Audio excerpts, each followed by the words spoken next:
ഇതാണ് ഇതിൻ്റെ മസാല. ചുട്ട കോഴിയല്ല, ചുട്ട മുട്ടയും സ്പെഷ്യൽ കൂട്ടും.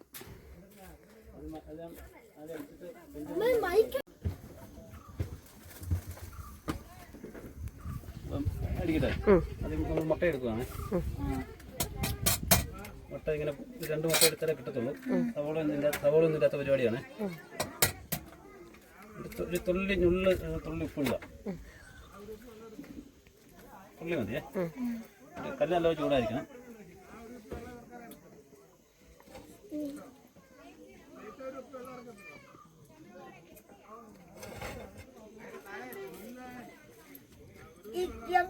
ഐഡിയ എങ്ങനെ തോന്നിയേ?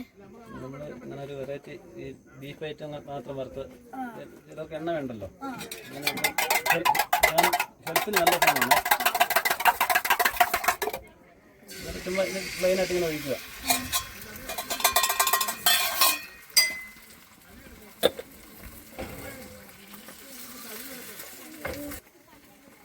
എന്നിട്ട് ഇത് നമ്മൾ ഈ പൊടി തൂളിക്കൊടുക്കും. പൊടി പിന്നെ ഇത്ര എൻ്റെ പരിപാടി ഇതിനകത്ത് ബീഫ് എന്ന് പറഞ്ഞാൽ ഈ പൊടി ഇങ്ങനെ തൂളിക്കൊടുക്കും. അത് ബീഫ് എന്ന് വെച്ച് കഴിഞ്ഞാൽ പച്ചക്കുരുമുളക്, മല്ലിയില, പുതിനയില, കറിവേപ്പില, പിന്നെ കാന്താരി, ഇതെല്ലാം ആടാണ്. എല്ലാം പൊടിക്കുന്നത് നല്ലപോലെ കൈയിട്ട് ഇളക്കി പൊടിക്കും. പൊടിയെന്ന് പറഞ്ഞാൽ നമ്മൾ ഇളക്കിക്കൊണ്ടിരിക്കുന്നത്. ഈ പൊടി പൊടിക്കാൻ നേരത്ത് മസാലക്കൂട്ടാണ് അത്. ബീഫ് അല്ല, ഗ്രാമ്പിൻ്റെ കൂമ്പൊക്കെ ഉണ്ടേ ഇതിലെ.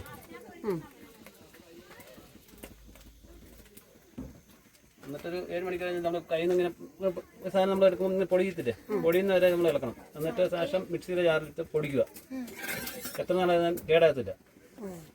ഇതിപ്പോൾ ഒരു പൊടിച്ചിട്ടൊരു 1 വർഷം എടുത്താൽ. എന്നിട്ട് ഇത് മടക്കുക.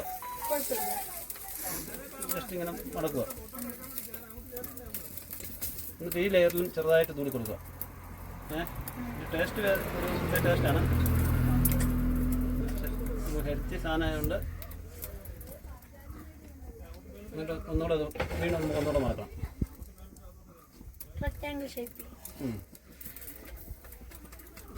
പരിപാടി ഇത്രേ ഉള്ളൂ. എന്നിട്ട് നമ്മൾ പ്ലേറ്റിനകത്ത് ഇട്ടിട്ട് കട്ട് ചെയ്യും. ലെയറായിട്ട്.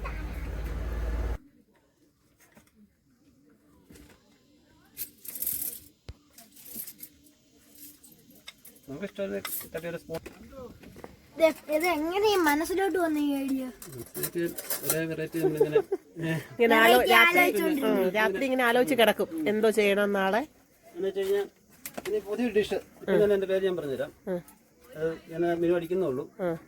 അത് ഇവിടെ ഇല്ല, നോർത്ത് ഇന്ത്യയിലെല്ലാം ഉള്ള സാധനമാണ്. എഗ് റോളാണ് സംഭവം. അത് എഗ് റോൾ എന്ന ചപ്പാത്തിക്കകത്ത്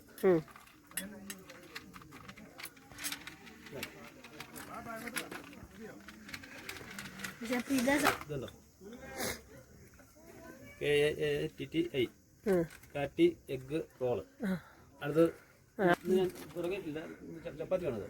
ചപ്പാത്തി അത്യാവശ്യം നല്ലപോലെ ഒന്ന് മുരിയണം. സവോള എല്ലാം ഇട്ട് ഓംപ്ലേറ്റ് അടിച്ചിട്ട് ഈ സാധനം അതിനകത്ത് വയ്ക്കുക. ഇച്ചിരി കാന്താരി അരച്ചതുണ്ടെങ്കിൽ ഇങ്ങനെ റോളായിട്ട് എടുക്കാം. ഒരു പീസിനാണ് 100 രൂപ മേടിക്കാം.